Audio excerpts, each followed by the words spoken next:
Porsche туралы 10 дерек.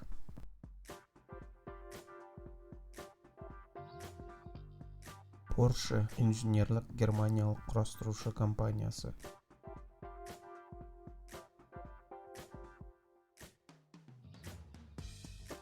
Негізін 1931 жылы 25 сәуірде атақты конструктор Фердинанд Порше қалаған.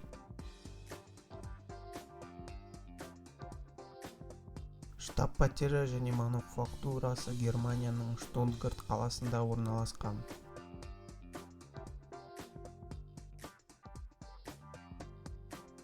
Негізгі акционері Porsche әулеті.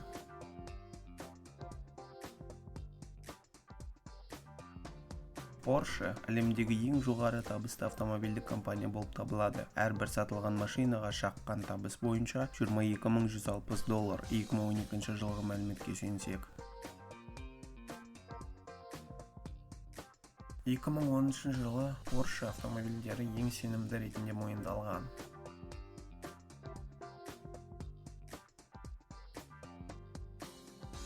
2009 жылы Volkswagen концерні Porsche AG акцияларының бақылау пакетін сатып алды, ал 2012 жылы оның үлесін 100%-ға жеткізді.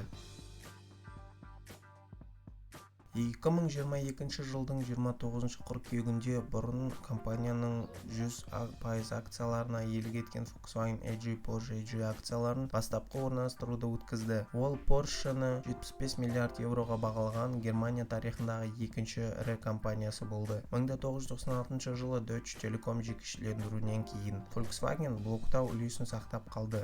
Дәл осындай үлесті Porsche CE алды. Акцияларды орналастырудың негізгі инвесторлар қатарында Qatar Investment Authority, T. Rowe Price, Норвегия мен Абу-Дабиның ұлттық әл-ауқат қорлары болды. Акцияларды орналастырудан түскен түсім 19,5 миллиард евроны құрады. Оның жартысы Volkswagen электромобильдерді дамытуға инвестициялауды жоспарлап отыр, ал екінші жартысы неміс концернінің акционерлері арасында бөлінді.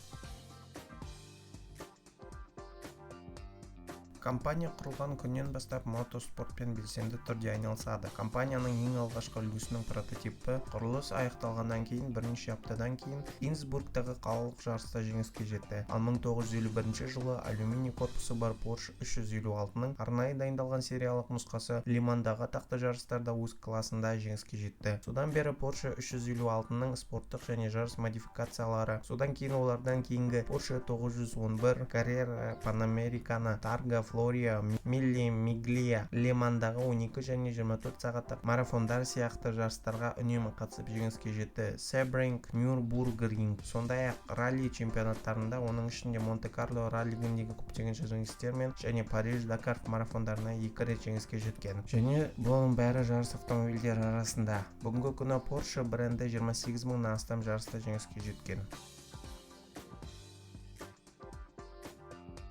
2008 жылы Porsche сатылымы 98.652 көлікті құрады. Германияның ішкі нарығында 13.524 және халықаралық деңгейде 85.128.